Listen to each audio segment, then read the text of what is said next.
En parlant de ces options-là, tu avais mentionné tout à l'heure un système de coaching. Donc, j'imagine que les masterclass en direct, c'est une chose et que le système de coaching, c'est encore un truc séparé. Et toi, tu t'en occupes personnellement? Oui, 85% de ce que fait Live Mentor aujourd'hui, ce sont des formations de 3 mois sur une thématique donnée, communication sur Facebook, création de site web, productivité, création de site avec WordPress, formation composée de contenu et d'un accès à un réseau de coachs qui sont disponibles en illimité pendant 3 mois.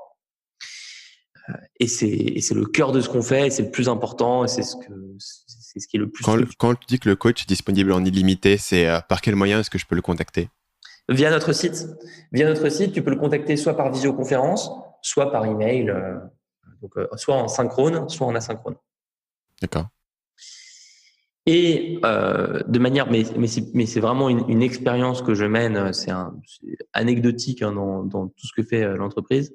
Depuis septembre dernier, j'ai monté un programme qui mélange le développement personnel et le développement professionnel, puisque je suis arrivé à la conclusion que pour avoir un niveau de transformation différent, supplémentaire, complémentaire, il fallait parfois aller creuser dans des choses qui n'ont rien à voir avec les problématiques techniques, ce qu'on appelle les hard skills. Il faut plutôt aller dans les soft skills et comprendre pourquoi quelqu'un n'a pas confiance en lui, pourquoi quelqu'un n'arrive pas à parler avec les autres.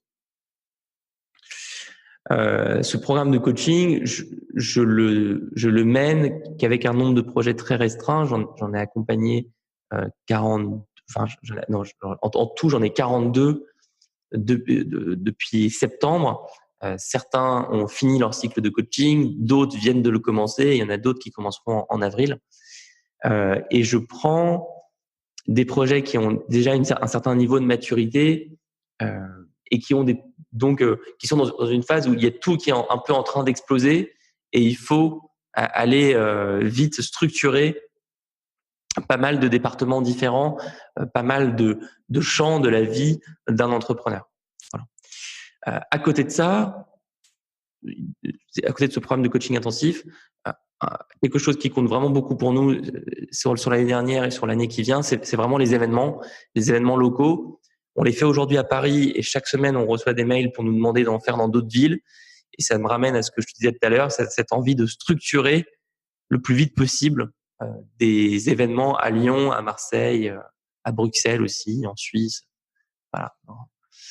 Un Donc c'est modèle un qui est petit... intéressant sur ce point-là, du coup, c'est le modèle des TEDx et l'idée que tu peux Ouais, presque franchiser l'événement. exactement. Tout à fait. C'est très inspiré du modèle TED. Euh, Au-delà de ce modèle, je me demandais s'il y avait des boîtes toi, qui t'inspiraient ou des gens que tu considérais comme étant un peu des mentors réels ou virtuels et pas forcément des gens qui font exactement ce que tu fais dans le milieu de la formation, mais dans la mesure où tu as développé un modèle un petit peu différent de la formation en ligne, je me demande si tu as des référents ou des choses sur lesquelles tu essaies de trouver des analogies par rapport à ce que tu fais. Alors, c'est vrai que la formation en France, je la connais assez mal. Je connais pas très bien les formateurs les plus connus. Enfin, je les connais pas Ça n'a du pas tout. besoin d'être en France et ça n'a pas besoin d'être dans la formation. Tu vois, parfois, tu peux trouver Ah oui, une analogie avec un business qui est dans un domaine différent, mais tu dis, ah tiens, ouais, c'est vrai que euh, ce que nous, on fait, c'est ça, mais pour la formation. Enfin, je pense, par ouais, exemple, à quelqu'un qui m'a dit, voilà, bah, nous, on fait le Netflix, mais pour la formation. Tu vois. Et c'est intéressant parce que ça a du coup beaucoup d'implications en matière de business model. Euh, Est-ce que toi, tu as des analogies qui te viennent en tête quand tu mais penses à ça? mais complètement. Alors, il y en a plusieurs. Premièrement, moi, une boîte que j'adore, c'est Patagonia.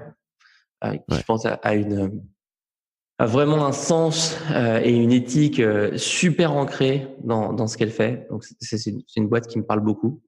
Ça Une, m'intéresserait que tu parles un petit peu de ça parce qu'il y a le livre, son nom c'est, je sais pas comment prononcer son nom, Yvonne Chouinard, je sais pas exactement comment ça se prononce.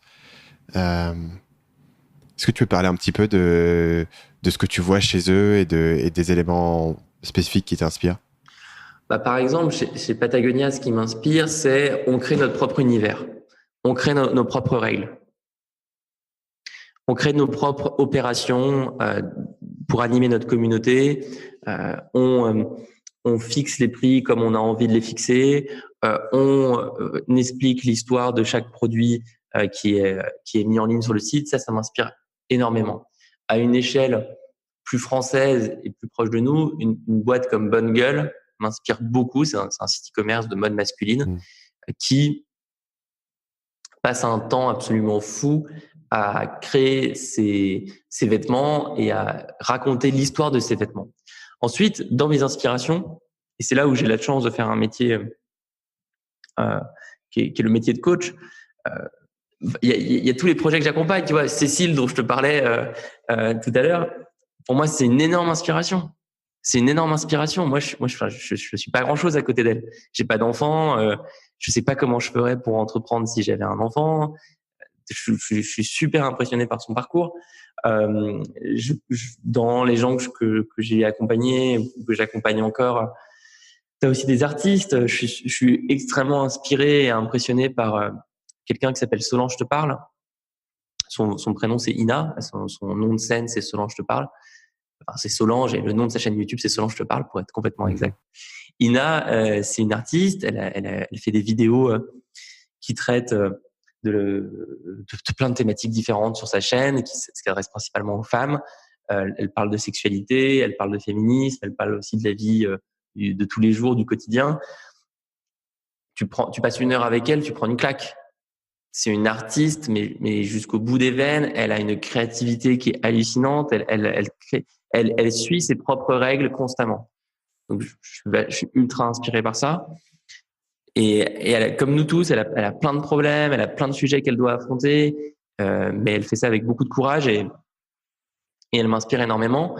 Je suis très inspiré par exemple, en fait, vraiment tous les projets que j'ai rencontrés, je trouve, sont des sources d'inspiration. Je pense à une fille qui s'appelle Hélène de Vestel, qui a monté un bootcamp Zero Waste qui s'appelle Edeni et qui te permet de comprendre vraiment comment t'alimenter, de comprendre ce qu'il y a dans les vêtements que tu achètes, de comprendre comment utiliser ton ordinateur en étant plus respectueux de l'environnement. C'est juste génial ce qu'elle fait. Voilà, je pourrais continuer longtemps, mais mon inspiration, elle vient principalement des entrepreneurs que je rencontre dans ma communauté. Salut, c'est Stan, j'espère que vous avez apprécié cet extrait du podcast Marketing Mania. Bien sûr, vous pouvez retrouver l'ensemble des épisodes du podcast, y compris les instructions sur comment vous abonner sur l'application Apple Podcast ou sur votre téléphone Android en vous rendant sur mon site à l'adresse marketingmania.fr/podcast. Je vous ai mis le lien dans la description de cette vidéo.